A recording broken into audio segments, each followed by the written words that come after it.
Buenas tardes, queridos amigos que ya están conectados a este tercer webinar. Vemos que son ya más de 100 personas las que están conectadas en este momento de diferentes nacionalidades. Este es el tercer webinar Presimposio de Acuicultura en Guatemala 2022. Quiero recordarles que pues esta es una atenta invitación para que puedan estar todos presentes el 8, 9 y 10 de junio del año 2022 en la bella ciudad de Antigua Guatemala y nos acompañen en este Simposio de Acuicultura en Guatemala, segunda edición. Queremos agradecer esta tarde a Nico Vita, nuestro patrocinador para este tercer webinar, que nos trae una charla muy importante para la industria de la camaronicultura en Latinoamérica. En esta charla vamos a poder ver una línea del tiempo en enfermedades que se han venido dando durante años anteriores, qué está pasando actualmente y qué perspectivas tenemos también hacia el futuro cercano. Veremos qué tratamientos se han aplicado anteriormente, qué tratamientos se aplicarán o se están aplicando hoy en día y qué sugerencias tenemos para tratamientos a futuro. Y todo dependiendo de las diferentes estaciones en las que estamos produciendo nuestro camarón. Hay estaciones de calor, hay estación de frío y las enfermedades se manifiestan de forma diferente. Veremos protocolos de cómo atender las diversas enfermedades que se dan en la camaronicultura desde esa perspectiva. Así que esta tarde nuestros amigos de Nico Vita nos traen a un excelente expositor. Y la charla para esta tarde, el nombre es El manejo sanitario efectivo durante todo el año en el cultivo de camarón, actualizaciones y tendencias futuras. Y para este tema vamos a contar con una exposición del experto Moisés Poli. Moisés es de Brasil, es un ingeniero en acuicultura y posee una maestría y un doctorado en acuicultura también por la Universidad Federal de Santa Catarina y cuenta con más de 13 años de experiencia en el sector acuícola. Sus investigaciones fueron direccionando al entendimiento de la dinámica entre parámetros ambientales y microbiota, a fin de desarrollar técnicas de manejos efectivos en sistemas de producción como el biofloc, los sistemas multitróficos integrados, sistemas de recirculación y sistemas abiertos. Uno de sus trabajos de doctorado fue clasificado como mejor trabajo científico en el Agribusiness de Latinoamérica 2018, teniendo el reconocimiento del Alltech Young Scientist, obteniendo también además a nivel mundial el premio de Impact Award. Actualmente es jefe de especialidad sanitaria en VitaPro, enfocándose en la salud animal integral, abordando temas de calidad de agua, suelo y salud del camarón. Sin duda, esta exposición va a ser muy interesante y muy beneficiosa para toda la industria de la camaronicultura. Así que Moisés, muchas gracias. Adelante.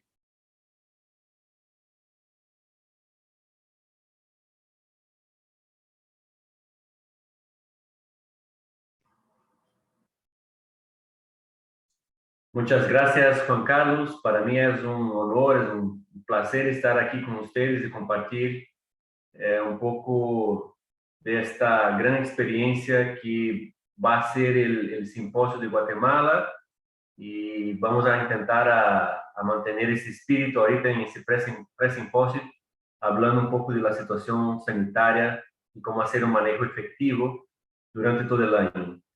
Y si me permite, en ese momento voy a compartir mi pantalla para empezar la presentación.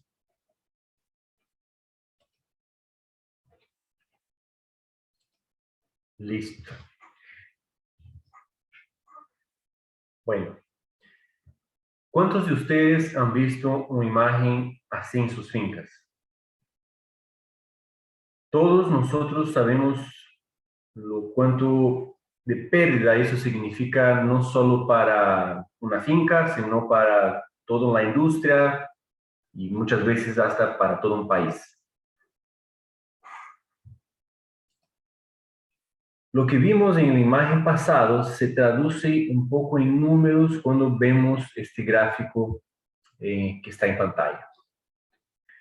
Aquí lo que podemos ver es el crecimiento del sector camaronero a lo largo de los años en todo el mundo.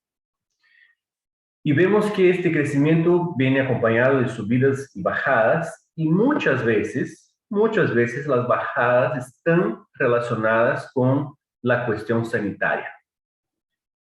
Solo para que tengan una idea, en Asia, entre 2010 y el 2015, el HPND y el EHP, que es la actual problemática en Asia, generó una pérdida estimada en 23 billones de dólares. 23 billones de dólares. La cuestión sanitaria no es menos importante. ¿Y por qué traigo esos elementos? Porque conocer la historia es importante. Escuchar la ciencia es importante. Porque quien no conoce su historia está condenado a repetirla. Mi nombre es Moisés Poli y hoy vamos a hablar entonces de manejo sanitario efectivo durante todo el año, traer algunas actualizaciones y tendencias futuras. Para hablar de manejo sanitario efectivo durante todo el año, lo primero que tenemos que hacer es conocer el terreno que estamos trabajando, conocer el ambiente que estamos trabajando. Y en Centroamérica, básicamente tenemos dos estaciones bien definidas. La época seca, donde es bastante caluroso y seco, no hay lluvias, por lo tanto la salinidad sube. Y una época de lluvias, donde la salinidad baja y la temperatura baja, pero muy poco.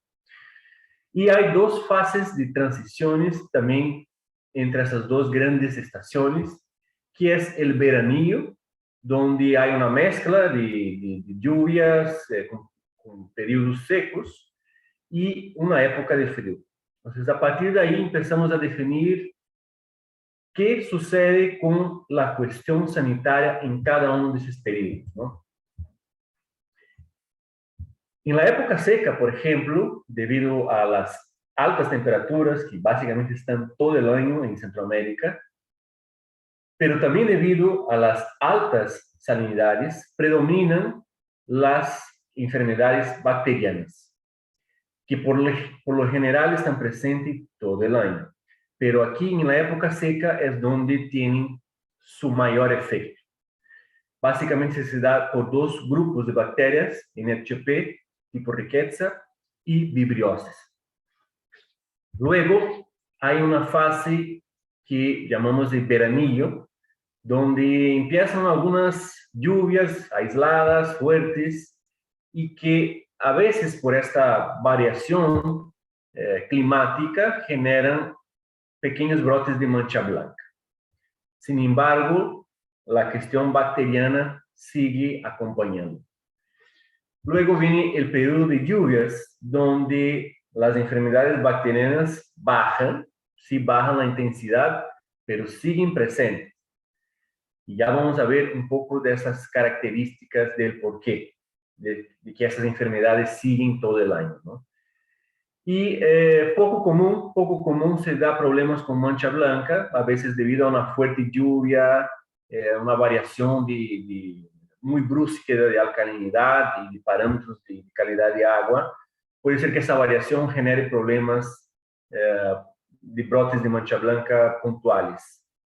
Y aquí yo aquí traemos otro virus que es el IHHNV, que la verdad está presente todo el año. Ese es algo que viene generalmente con la transmisión vertical, de padres a hijos.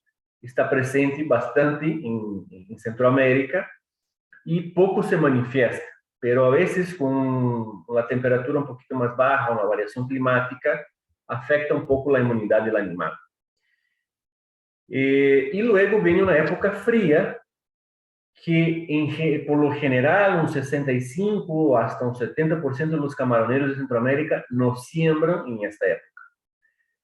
Pero los que siembran sí tienen ahí su problema a veces con brotes de mancha blanca. Justamente porque en esta época fría vienen los aires fríos del norte y hay a veces variaciones importantes de temperatura en el agua, lo cual genera problemas de brotes de mancha blanca. Si ustedes se dieron cuenta, las principales enfermedades que vimos y que acompañaron todo el año fueron las enfermedades bacterianas, ¿no? Y aquí tenemos nuestro sistema de alerta temprana, donde almacenamos, donde analizamos toda la cuestión sanitaria en Micovita. Y si ustedes se dan cuenta, que quiero llamar la atención para este gráfico, que es esa línea, que es la salinidad durante todo el año en Centroamérica. Y se dan cuenta que, obviamente, aquí en la época seca, el pico entre abril y mayo de salinidad, llegando a casi 40 partes, ¿no? Y luego va bajando, pero cuando baja, llegan a valores de, cuando es muy mínimo, de 15, 10, 15 partes. Pero lo general es que en Centroamérica las salinidades no bajen de 20, 25 partes en la mayoría de las fincas. Y esa es una salinidad bastante significativa todavía para las dos bacterias que comentamos, el NHP, Hiporriquetia y la vibriosis. Es una característica que comparten ambos grupos de bacterias, que es una preferencia por temperatura elevada y salinidad elevada. Ambas bacterias tienen esa preferencia. Y ahí empiezan algunas diferencias. Por ejemplo, el NHP, una bacteria intracelular tipo Rickettsia, tiene una transmisión predominante por la vía horizontal, es decir, por canibalismo de otros animales infectados o consumo de algún otro factor que está contaminado, sea un molusco, sea un otro crustáceo presente en la zona, en la piscina, en el reservorio. Y luego esa bacteria pasa por un ciclo de incubación de 18 días y después de 30, 40, 50 días es que empiezan los síntomas. Es cuando vemos los camarones acartonados, como cuando empezamos a ver los hepatopáncreas necrosados y ahí el camarón se muere ya después de haber consumido bastante balanceado. Y eso nos trae prejuicios económicos. Entonces, pero aquí importante entender un poco las diferencias también entre ambas bacterias. Revisamos ahorita el vidrio. El vidrio también le gusta la temperatura y salinidad elevada. Es una bacteria predominante en los medios marinos, en los medios salobres.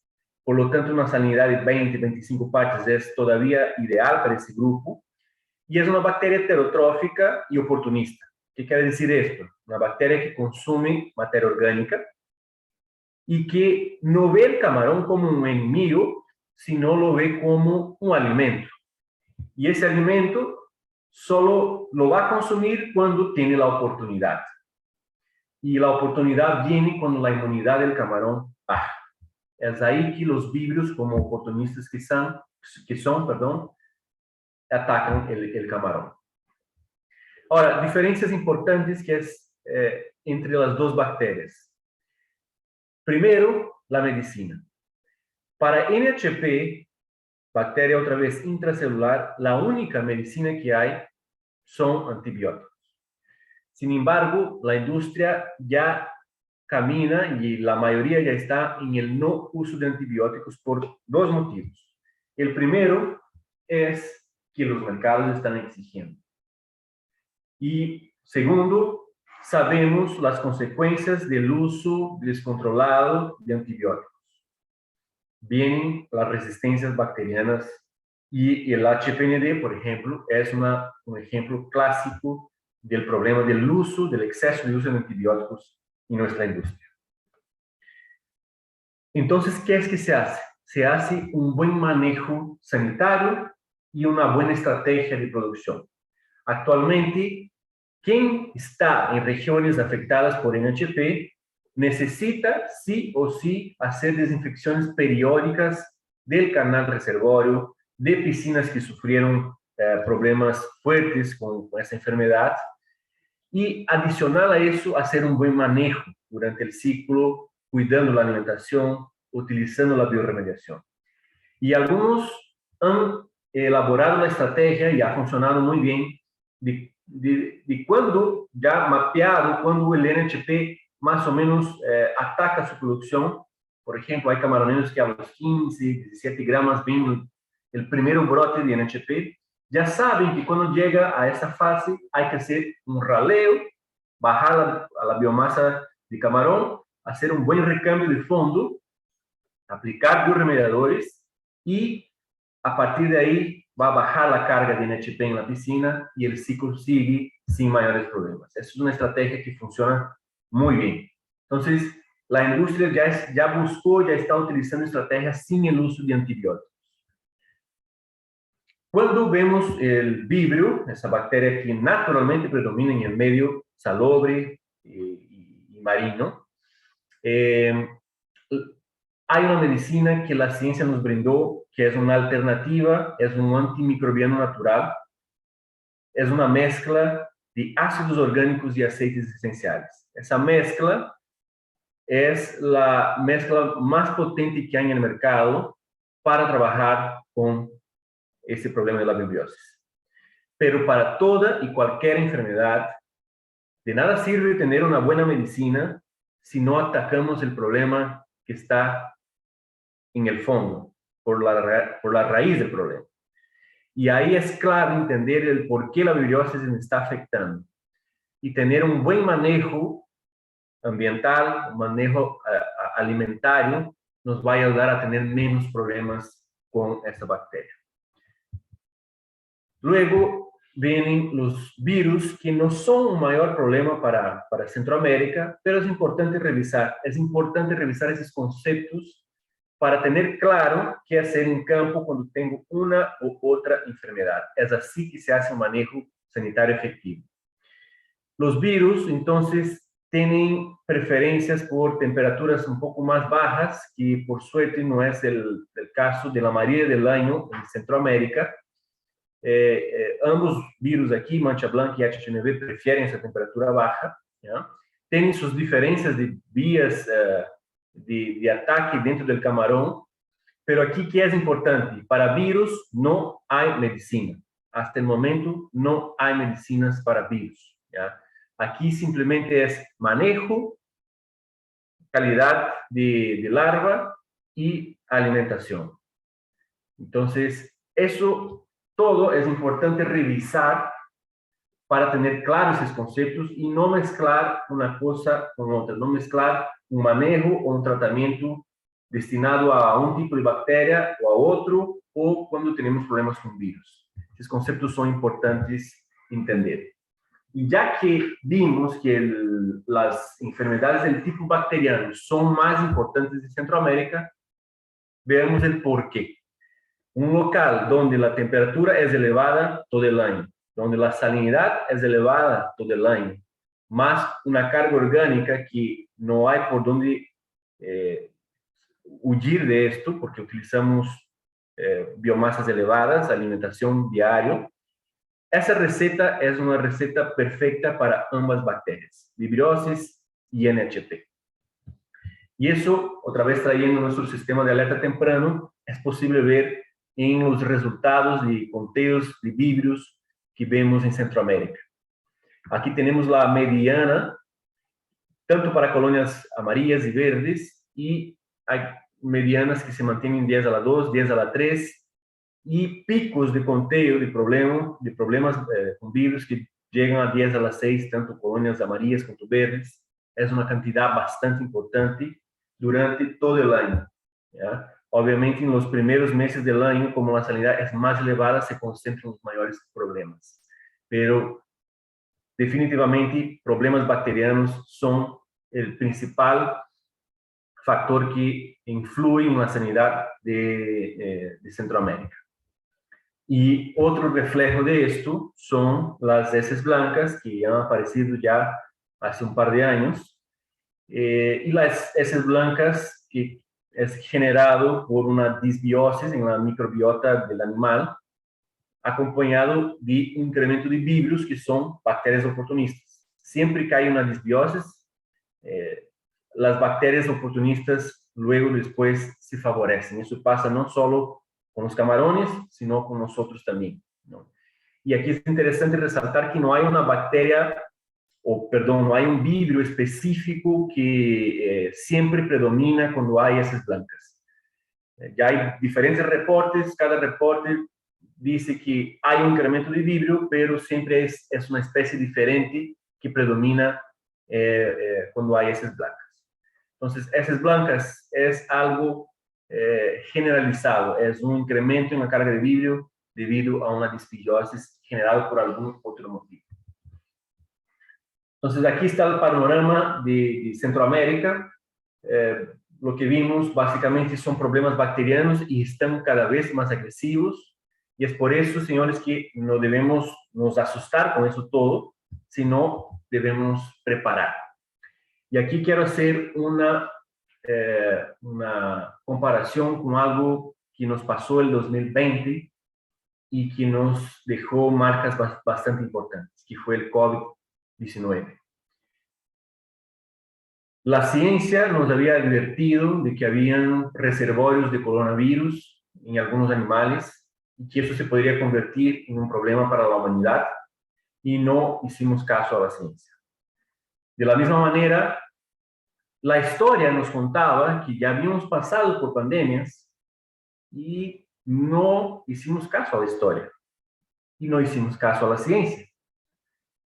Luego el coronavirus llegó, no teníamos un plan de contención y se convirtió en una pandemia. Y esa pandemia nos trajo perjuicios, sobre todo de orden emocionales, pérdida de gente querida, y también nos trajo problemas de pérdidas económicas, que sobre todo agravaban las primeras, que eran emocionales. Entonces, eso todo pasó porque no vimos nuestra historia y porque no hicimos caso a la ciencia. Quizá eso todo podría haber sido evitado. Porque, vuelvo y repito, quien no conoce su historia está condenado a repetirla.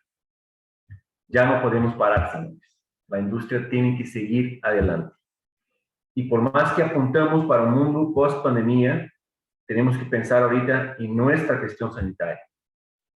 ¿Qué es que hay? ¿Qué puede haber? ¿Y cómo prepararnos? Y la pregunta viene, entonces, ¿cómo enfrentar esas enfermedades? Y para enfrentar esas enfermedades, hay dos caminos bastante significativos. El primero, manejo de campo, y luego lo que hay en la farmacia, lo que hay en medicina. Pero siempre, siempre, para toda y cualquier enfermedad, las que tenemos y las que por desventura un día vamos a tener, ojalá que no, el manejo de campo, el manejo alimentar, el manejo de nuestra genética es clave para enfrentar toda y cualquier enfermedad, para estar preparado para enfrentar toda y cualquier enfermedad. Entonces revisamos un poco ese tema, cómo hacer un manejo efectivo para no tener problemas con enfermedades. Y para eso me apoyo en ese diagrama antiguo, pero bastante actual, que es esa tríade entre camarón, ambiente y patógeno. Eso vale para cualquier actividad productiva. Una buena genética, acompañada de una buena alimentación, un buen manejo del ambiente, va a controlar el patógeno que está presente en nuestro cultivo. Hay que hacer el acuerdo que no trabajamos con cultivos bioseguros, por lo tanto los patógenos están ahí y tenemos que convivir con ellos. Y para convivir con ellos es clave tener un buen manejo de ambiente y tener un buen camarón. y una buena nutrición. Porque cuando uno de ellos falla, es la oportunidad que el patógeno tiene para hacer su ciclo. Por lo tanto, hay que enfocarse mucho en esto para tener un manejo sanitario efectivo durante todo el año. Y para ejemplificar un poco más eso, me apoyo en esta diapositiva, que la saqué de un trabajo científico muy reciente. Aquí está la referencia para quien quiere buscar después. De entre muchas experimentaciones que hicieron, una me llamó bastante la atención. Estos señores fueron a campo y colectaron animales que tenían problemas de heces blancas. Colectaron los más enfermitos. En varias fincas colectaron varios grupos de camarón, colectaron también camarón sano y llevaron todos esos camarones a condiciones de laboratorio. Podríamos decir que llevaron los camarones a un spa, donde tenían oxígeno siempre mayor que 6 y constante, temperatura constante 29 grados, salinidad constante en 25 partes, pH estable en 7.8, un balanceado de calidad, y observaron esos animales que estaban enfermos en ese spa durante 20 días. ¿Y qué vieron de resultados? De 2 a 3 días desaparecieron, perdón, de 2 a 3 días todavía tenían heces blancas. De 3 a 5 días, las heces ya no estaban blancas, estaban transparentes y ya no flotaban. Y entre el día 7 y el día 10, todos los animales ya tenían heces normales. Es decir, los animales se recuperaron. Obviamente, señores y señoras, no vamos a lograr tener una condición de laboratorio en nuestro campo. Pero, ¿qué quiere decir esa publicación? Que si damos buenas condiciones a los animales, esos animales se pueden recuperar, pero más importante, si damos buenas condiciones a esos animales, posiblemente esos animales no se van a enfermar. Y ahí es importante revisar qué podemos hacer de manejo ambiental para tener ese ambiente sano, para buscar ese equilibrio en el ambiente que nos gustaría tener en un ambiente de laboratorio. Nunca vamos a lograr un ambiente de laboratorio, pero no es por eso que no vamos a estar buscando siempre el equilibrio. Eso quiere decir que siempre vamos a estar buscando un ambiente sano. Eso es muy importante, es lo más importante en el manejo sanitario. Y sabemos, obviamente, que hay parámetros que no podemos controlar, como es la temperatura.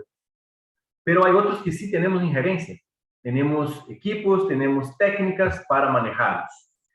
Y de entre muchos que podríamos hablar aquí durante días, de calidad de agua, de manejo de suelo y otros tantos temas que ustedes incluso ya tuvieron charlas, capacitaciones, entre todos estos queremos recordar aquí 3 que consideramos bastante importantes.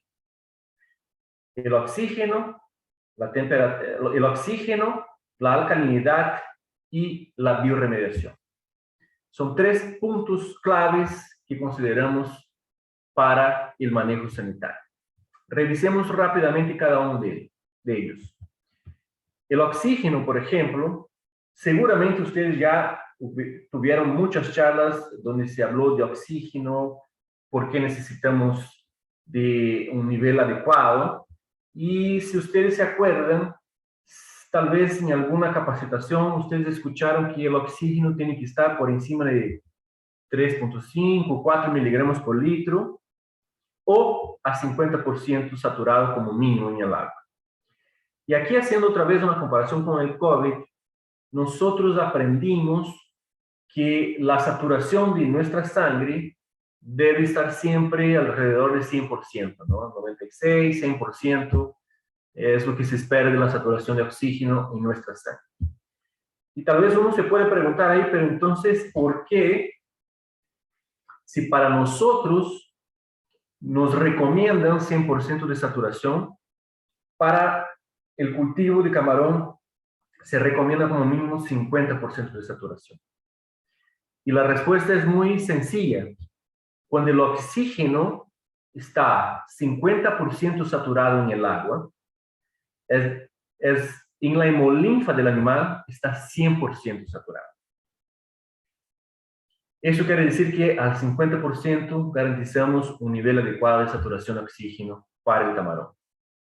Sin embargo, cuando la saturación del oxígeno empieza a bajar a 45, a 40, a 35, en la hemolinfa del camarón también empieza a bajar a 90, a 80, a 70.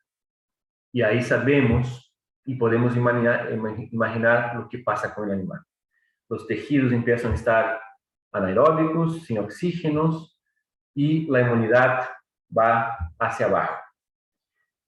Y es la oportunidad, por lo tanto, que los patógenos oportunistas querían para poder entrar al camarón.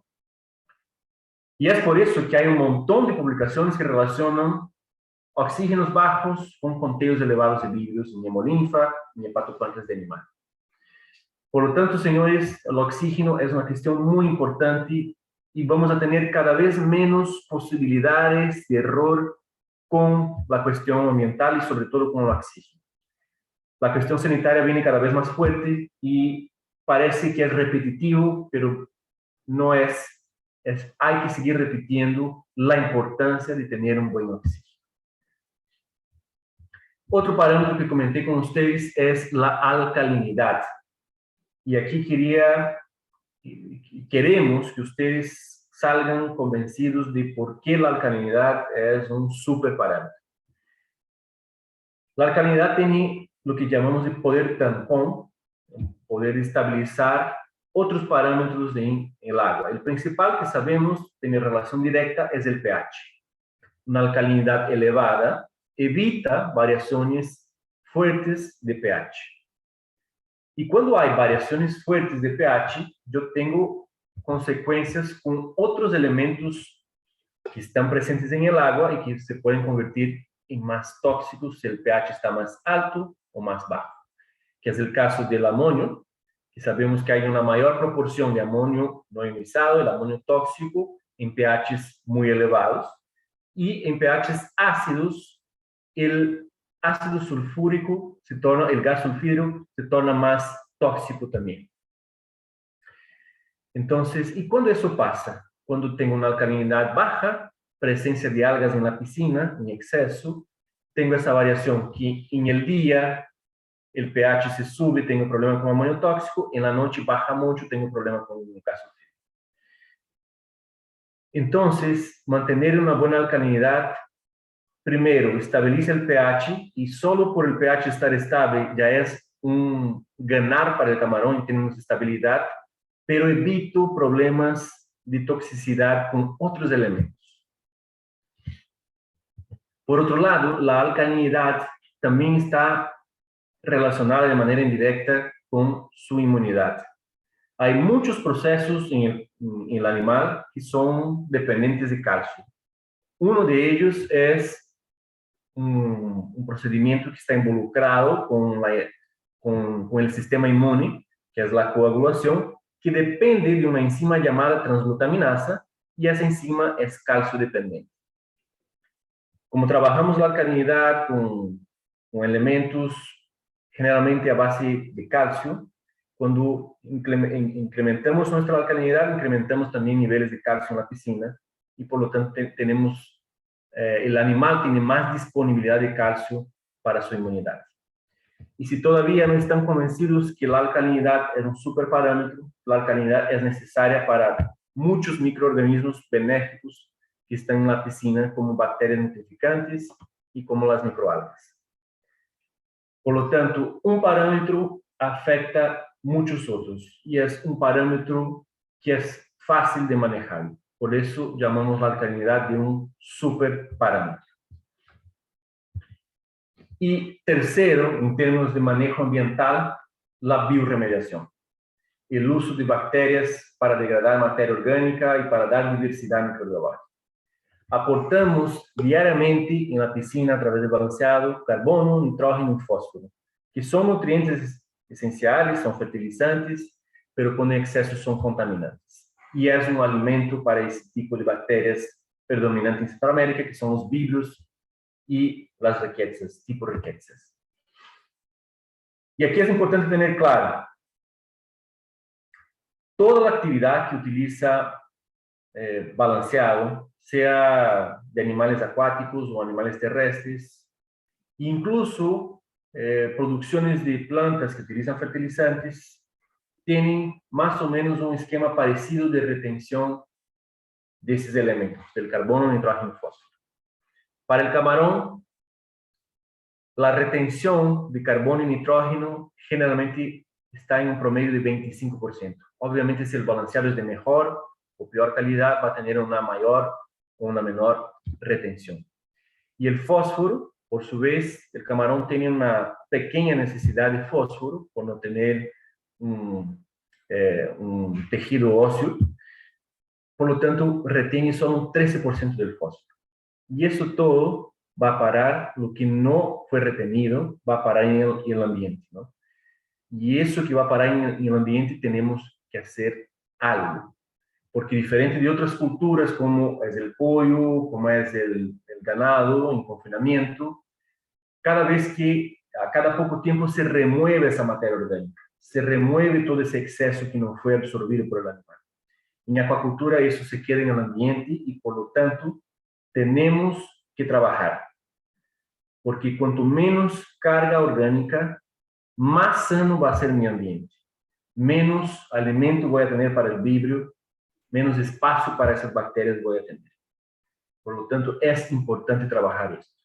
Naturalmente, esos elementos cuando son excretados, son aprovechados por bacterias y por el plancton, el fitoplancton presente en la piscina. Sin embargo,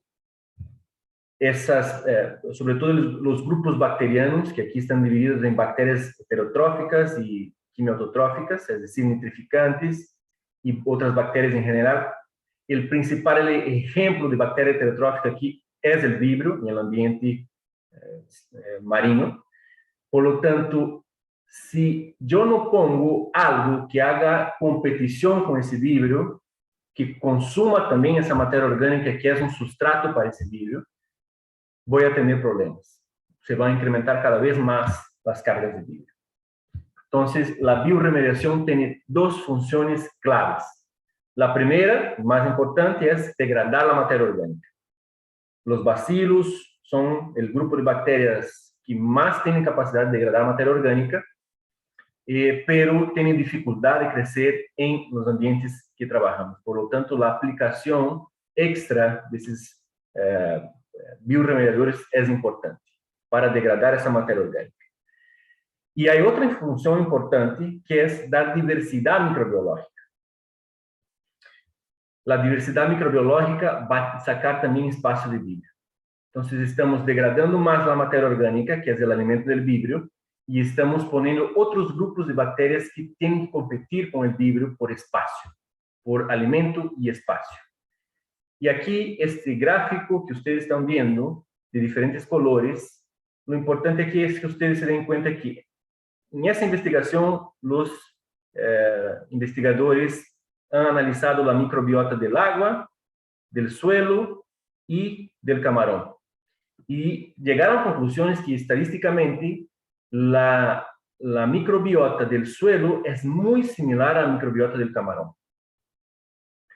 Por lo tanto, si trabajamos bien nuestro suelo, vamos también a trabajar nuestro animal, en términos del tracto intestinal. Y ahí es importante que también el bioremediador que utilizamos haga frente a la biobiosis, que haga competición al vibrio. Eso va a garantizar, otra vez, menos materia orgánica y diversidad microbiológica, dando condiciones más sanas para el animal. Para cerrar ese tema de ambiente, es importante también tener claro, ambientes donde hay problemas de NHP en cultivos tradicionales o heces blancas, la desinfección periódica es importantísima, tanto en reservorio como en piscina. Por lo tanto, se recomienda una vez al año que desinfecten con una aplicación bastante importante de cal hidratada y en casos más graves de óxido de calcio. Y lo otro que comentamos hacia arriba, oxígeno, alcalinidad, bioremediación, diversidad microbiológica. Y sistemas intensivos con geomembrana También importante la desinfección, pero aquí para manejar sobre todo el tema bacteriano, heces blancas, son importantes todos los temas que hablamos: el oxígeno, los fondos limpios, cero cianobacteria y diversidad microbiológica. Es muy importante esto, sobre todo para quien está enfrentando problemas con heces blancas. Que tengan eso como un mantra: oxígeno alto, fondos limpios y fondos limpios, cero cianobacteria y diversidad microbiológica. Eso es clave para enfrentar ese tipo de problemas que estamos teniendo en esos cultivos. Dicho un poco la cuestión ambiental, otra vez eso se podría hablar durante mucho tiempo aquí, pero es una revisión importante de puntos que son claves para un buen manejo ambiental. Veamos ahorita qué hay en la farmacia actualmente. ¿Qué hay de medicina? Actualmente, que ya no estamos utilizando antibióticos, la ciencia nos ha brindado esa mezcla que está de verdad muy potente para hacer frente a ese tipo de situaciones de vibriosis, como es el caso de las heces blancas. La mezcla de ácidos orgánicos y aceites esenciales es lo que hay de más poderoso que la ciencia nos brindó. ¿Y cómo funciona esa sinergia entre ácidos orgánicos y aceites esenciales? Los ácidos orgánicos, para matar las bacterias, necesitan entrar en la bacteria a través de la membrana celular y adentro de la bacteria van a generar un diferencial de pH tan grande, tan fuerte, que la bacteria, al intentar corregir su pH interno, se va a morir por falta de energía, por la incapacidad de recuperar ese equilibrio. Entonces la bacteria aquí se muere por falta de energía, intentando corregir su pH interno. ¿Y dónde entran los aceites esenciales en esa historia? Los aceites esenciales, por su similitud de composición con la membrana de las bacterias, permiten una mayor apertura de la membrana celular y permite, por lo tanto, la mayor entrada y entrada más rápida de los ácidos orgánicos. Por lo tanto, actúa más rápidamente el ácido orgánico para matar la bacteria. Adicional a esto, hay beneficios de que pueden evitar colon sensing en algunos casos, que es la comunicación de los vibrios, por ejemplo, evita la formación de biofilm, fortalece las uniones intercelulares, ¿ya? Y modula la microbiota del tracto intestinal del camarón, ¿ya? Al reducir el pH. Por lo tanto, es una mezcla que hace algunos años viene siendo trabajada y que actualmente está disponible para toda la industria. Y fuera de esto, no hay medicina para virus. La medicina para el NHP que comentamos ya no es utilizada, que es el antibiótico. Pero veamos lo que está haciendo la ciencia hoy para quizá en un futuro tener algo diferente, algo que nos ayude en términos de medicina. Y aquí he separado dos investigaciones interesantes sobre la cuestión sanitaria, la cuestión de la salud del animal, que es un estudio que utilizó harinas de microalgas y macroalgas para el tema de la mancha blanca, y otro estudio de vacunas, especies de vacunas, utilizando como base las proteínas de P28 y de P26 del virus de la mancha blanca. Y rápidamente, para que vean esos resultados, el primero, como comenté, este estudio involucrando el uso de microalgas y macroalgas en el alimento del camarón. Los autores entonces prepararon diferentes dosis de esa harina aplicada al balanceado y han visto que una de las dosis, la más elevada, redujo de manera importante la mortalidad. La mortalidad aquí llegó a un 30%, es decir, un 70% de sobrevivencia en una infección experimental con mancha blanca. Mientras el control llegó al revés a casi 75% de mortalidad. Entonces son resultados que nos dejan esperanzas de que quizá lo que está haciendo la ciencia hoy, mañana llegue a nuestra industria y podamos tener quizá un ciclo continuo en Centroamérica. Otro estudio también con el tema de la mancha blanca es con la utilización de esas proteínas, la BP28 y BP26, como una especie de vacuna para el camarón. Eso no es algo nuevo, es algo que ya se ha intentado y se estudia hace bastante tiempo. Y la gran innovación aquí fue la manera de aplicar, porque antes sabíamos que eso funcionaba, pero nos preguntábamos, ¿y cómo vamos a aplicar vacuna camaroncito por camaroncito? Es casi imposible. Pero aquí estos señores lo que han hecho es aplicar esas proteínas, la BP28 y la BP26, insertar en una microalga a través de un plasmidio, cultivar esa microalga y ofertar esa microalga vía balanceado. Y han tenido resultados bastante buenos en también la infección experimental con mancha blanca. Aquí vemos en esa línea el control que no recibió esa microalga, donde la mortalidad fue de 100% al día 9, mientras que el tratamiento que recibió esa microalga en el balanceado obtuvo una sobrevivencia de más de 70% en esos mismos 14 días. Entonces son dos investigaciones que nos dejan algo de esperanza para el futuro para poder manejar el tema de brotes de mancha blanca. Y hay un montón de otras investigaciones en el área de salud que se están desarrollando y que quizá al futuro nos pueden traer buenas novedades. Es importante escuchar y ver lo que está haciendo la ciencia, porque la ciencia es el ejemplo perfecto del futuro que lo estamos haciendo hoy. Entonces, la ciencia nos está trabajando hoy para traer innovaciones al futuro, así como hizo con los ácidos orgánicos y los aceites esenciales en un pasado reciente y que hoy están aquí como una herramienta para toda la industria. Ahora, adicional a lo que está haciendo la ciencia, a lo que ya hizo la ciencia en términos de medicina y también en términos de desarrollo de tecnologías y manejo, también hay algo muy importante cuando hablamos de manejo sanitario efectivo, que es el uso de la data para potenciar el futuro y también el presente. Actualmente contamos con herramientas muy poderosas y que están disponibles en nuestras manos, en nuestros celulares, en nuestras computadoras, en nuestras tablets, que son herramientas donde podemos almacenar y analizar toda la data que tenemos.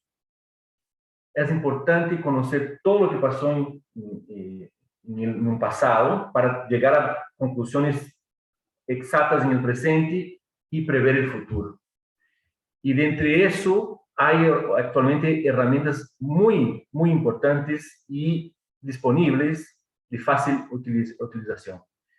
Por ejemplo, imagínate ver tu finca así a través de un mapa donde se pintan las piscinas con colores diferentes y tú sabes que el rojo es una piscina que tiene problema y vas ahí y vas a profundizar y ver qué está pasando en tiempo real. Mientras analiza esto, tu parametrista en la finca, ya no con un papelito, sino con un celular, empieza a subir el oxígeno que ha leído en este momento. Y con un clic, esa información llega en tus manos en cualquier parte del mundo. Asimismo, tu asesor de salud está haciendo una patología, una microbiología, sube esa información en tiempo real y de esa manera podemos tener los resultados, recomendaciones en tiempo real en cualquier parte del mundo. Por lo tanto, señores, no hay excusas. Hay herramientas importantes para analizar toda la data. Y analizar la historia, analizar la data es importante para no cometer los errores del pasado. Vuelvo y repito, quien no conoce su historia, quien no analiza sus datos, quien no escucha la ciencia, está condenado a repetir la misma historia. Y eso no queremos más para la industria, señores.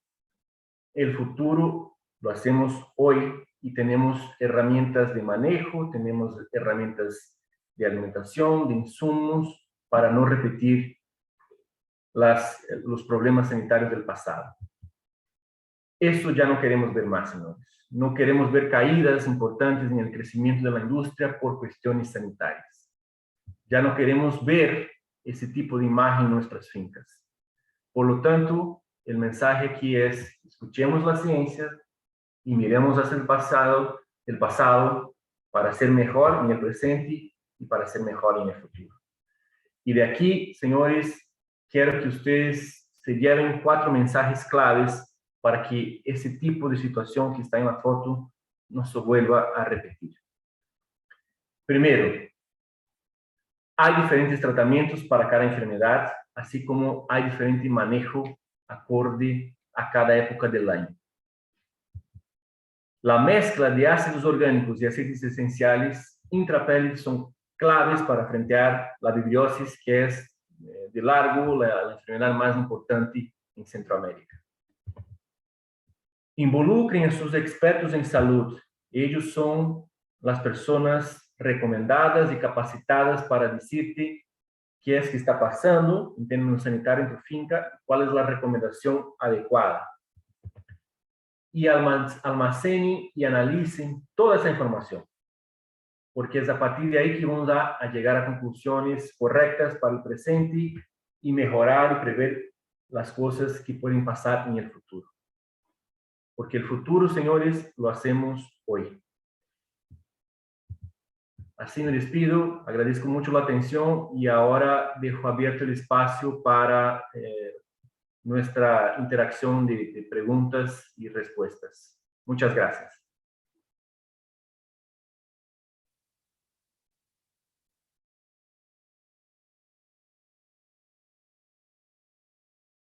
Gracias por la presentación, muy interesante.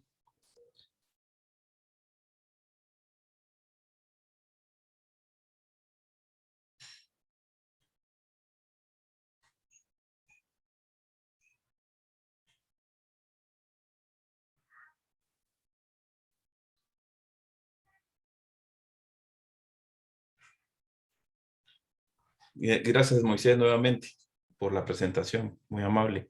Tenemos algunas inquietudes, pero me gustaría, tal vez antes de entrar en ellas, tú mencionas el EHP y el NHP en tu presentación, entonces tal vez creo yo que vale la pena aclarar un poco estos temas antes de que entremos a algunas inquietudes que nos han planteado. Juan Carlos, primero, gracias. Sí, es una oportunidad para aclarar un poco ese tema, ¿no? El NHP es algo que ya hace bastante tiempo está presente en los cultivos de Centroamérica, ¿no? En regiones específicas, como es el Golfo de Fonseca. Es una bacteria intracelular que está presente en algunos puntos específicos de la región. Y ahí hay que aclarar, ¿no? El NHP es una bacteria intracelular del tipo Rickettsia que afecta a nuestros cultivos y genera el famoso camarón acartonado y las consecuencias de mortalidad y prejuicios económicos que trae, ¿no? El EHP que yo cité al inicio de la presentación es un microsporidio, es un hongo, un microhongo, que ataca directamente el hepatopáncreas del camarón. No es una enfermedad que tiene un síntoma específico. El principal síntoma que tiene es la disparidad de tallas, un crecimiento muy reducido y a veces está relacionado con heces blancas, ¿no? Cabe resaltar que es la enfermedad, junto con el HPND, que más ha generado prejuicios económicos a la industria camaronera, sobre todo en Asia, en los últimos años. Sin embargo, es una enfermedad que no está reportada de manera oficial en Centroamérica, ¿no? Entonces, hay que estar atento y si por ahí sale algún síntoma, es importante hacer un diagnóstico correcto y reportar a las autoridades sanitarias una vez que es una enfermedad de notificación obligatoria.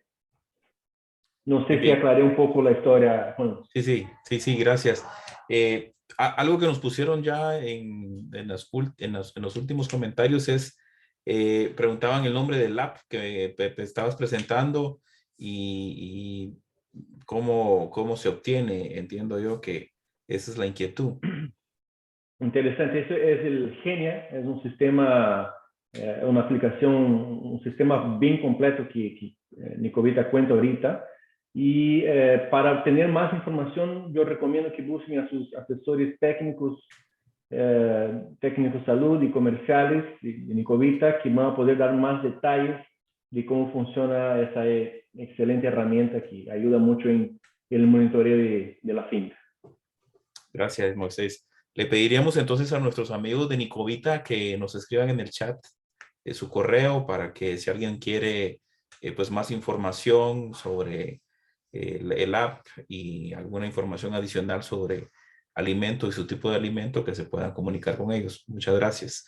Tenemos algunas inquietudes, Moisés, y María nos habla y nos dice que actualmente la aplicación de Cal, dice, es muy usada en el rubro y se utiliza bastante cuando el camarón presenta NHP. ¿Es ideal?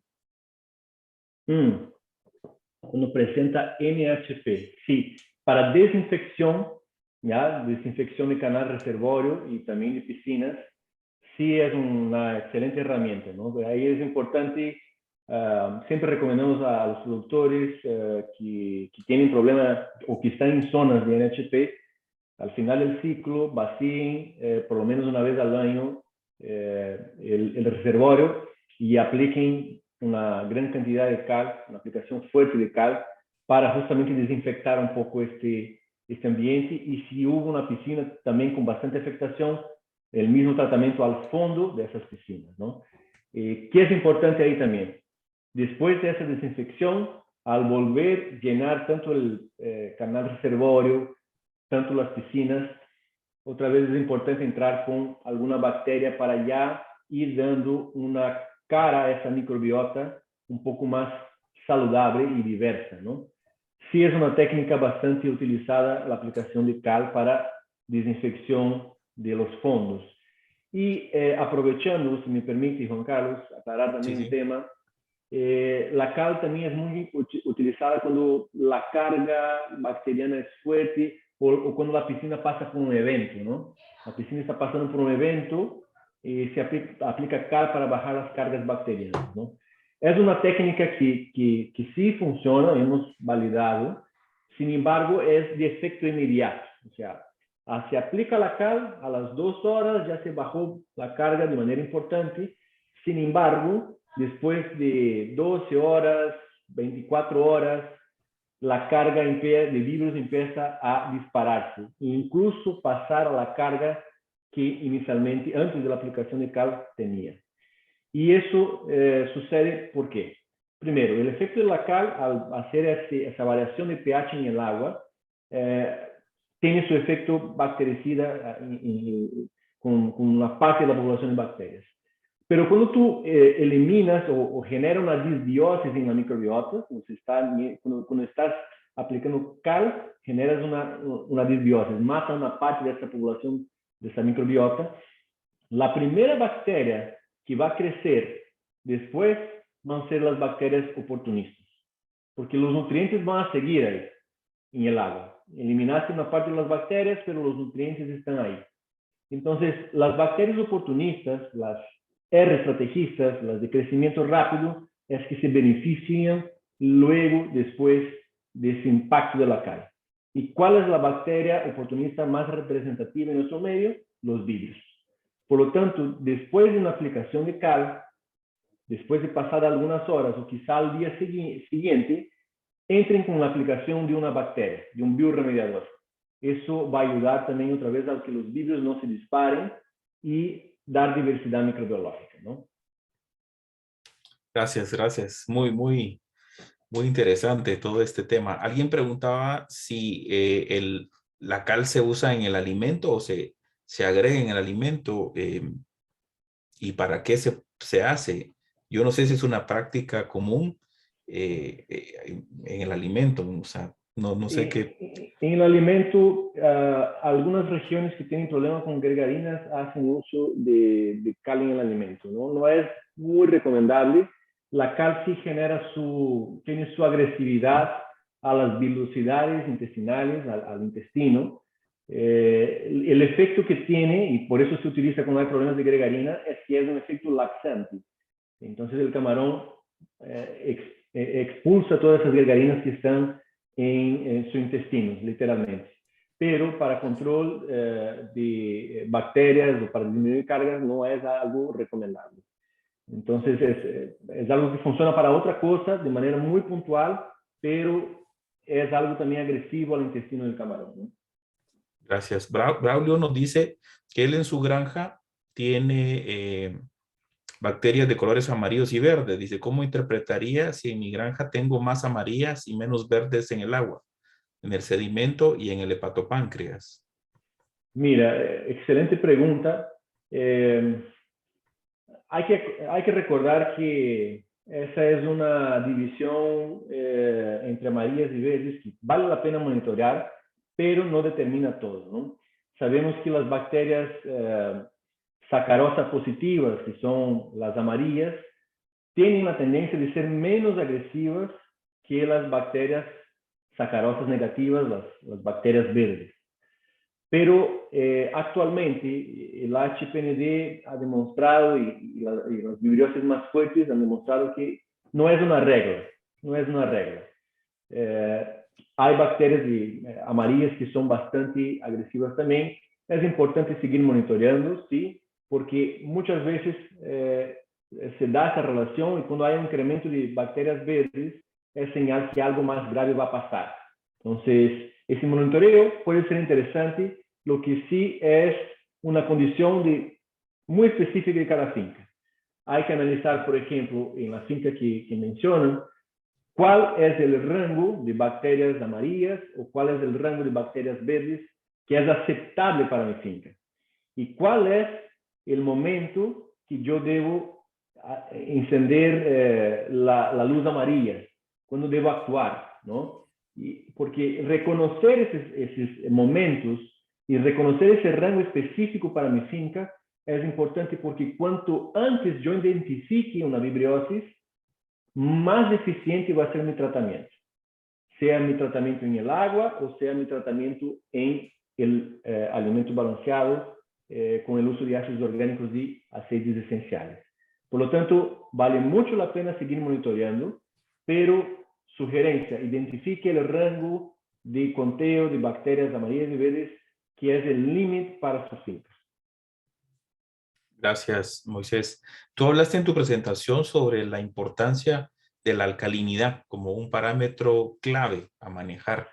¿Cuáles serían o cuál es el rango que tú recomendás o cuál debería ser un rango máximo y mínimo ideal para un estanque de cultivo intensivo o hiperintensivo? ¿Sí? Ya, listo, hiperintensivo.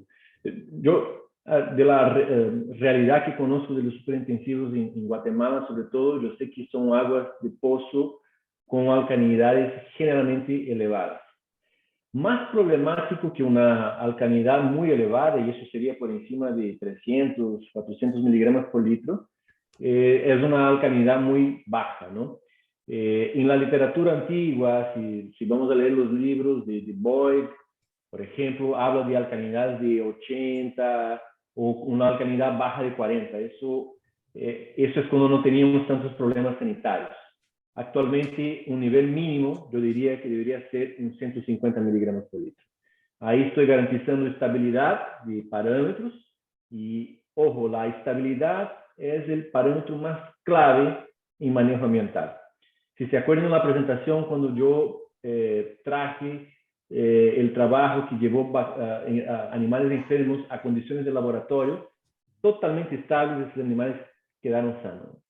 Otra vez no vamos a lograr tener una condición de laboratorio, pero debemos buscar esas estrategias que siempre nos hacen buscar este equilibrio, ¿no? Y la alcalinidad es una, porque mantiene estable un montón de otros parámetros, entre ellos principalmente el pH, y de ahí una serie de otros parámetros como el amonio, influye en la inmunidad del animal y también es algo importantísimo para bacterias nitrificantes, por ejemplo, que a veces juegan un rol clave en fincas de biofloc sobre todo, ¿no?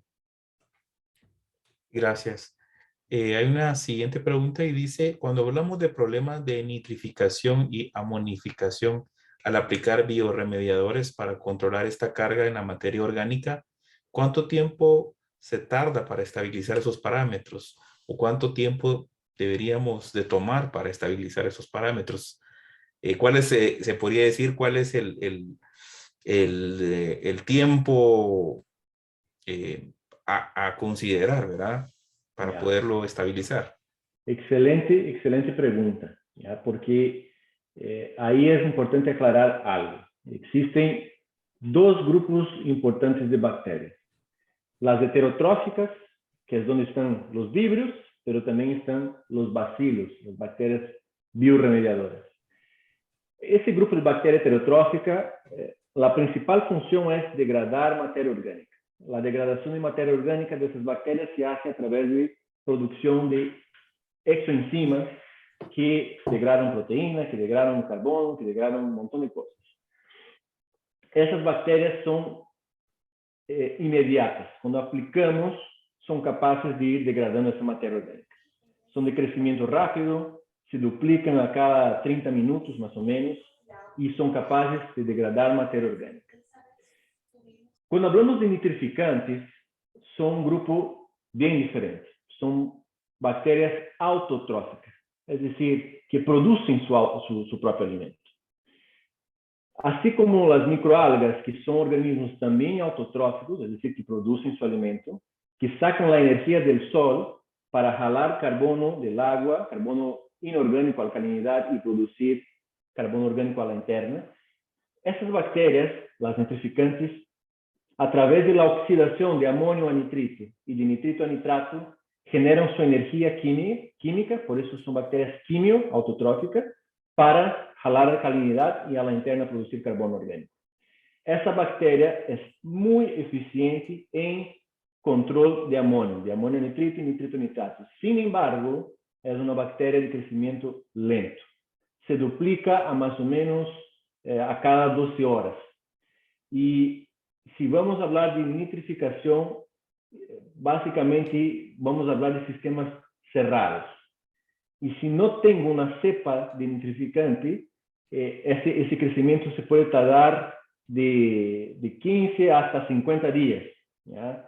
En condiciones de laboratorio, solo para que tengan una idea, laboratorio de microbiología, con un medio específico para nitrificantes, esas bacterias se demoran más o menos entre 7 y 15 días para crecer. Entonces, cuando vamos a un sistema de recirculación o a un sistema de biofloc, donde no hay recambio de agua y hay nitrificante, se demoran en establecer entre 40 y 60 días. ¿Ya? Ese es más o menos el tiempo. Por eso mucha gente que cultiva camarón en sistema de biofloc reutiliza aguas del ciclo pasado, por lo menos una parte, para ya tener esas bacterias nitrificantes en su piscina y así acelerar el proceso de establecer. Entonces, para cerrar, bacterias para degradar materia orgánica, heterotrófica, crecimiento rápido, acción instantánea. Nitrificantes altamente efectivas en convertir amonio hasta nitrito y dejar el ambiente más equilibrado. Sin embargo, exigen su tiempo de maduración. Y otro punto que en la pregunta hablaron, que es la denitrificación, es una condición que no tiene nada que ver con las nitrificantes. Es bacterias heterotróficas, bacilos, en condiciones anaeróbicas, ¿ya? Que es algo que no decíamos en nuestra piscina. Gracias, Moisés. Tenemos todavía algunas preguntas. Creo yo que por tiempo vamos a trasladártelas para que nos hagas favor de responderlas y podamos colgarlas a la página de Facebook, en donde también podrán ver la presentación. Va a quedar en el sitio de Facebook algunos días para que quienes se perdieron alguna parte la puedan ver, o quienes quieran verla de nuevo. Esta presentación, Moisés, tiene mucha información muy importante para el sector y creo yo que vale la pena verla nuevamente. Así que le damos las gracias a nuestros amigos de Nicovita por tan excelente presentación. Gracias a ti, Moisés. Los esperamos el próximo año en la bella ciudad de Antigua Guatemala, el 8, 9 y 10 de junio. Así que muchas gracias por estar conectados con nosotros y nos vemos próximamente. Muchas gracias y bueno, buenas tardes. Gracias Juan, y gracias por estar aquí. Fue un momento muy interesante y seguramente el simposio en junio va a ser espectacular. Espero haber contribuido con algo y me pongo a disposición para quien quiera conversar un poquito más sobre acuacultura, que es un tema que me apasiona. Saludos a todos, a los camaroneros centroamericanos, y nos vemos en Antigua. Así es. Muchas gracias. Gracias nuevamente, amigos de Nicovita. Muy amables, gracias. Y gracias, Moisés. Excelente. Perfecto, gracias.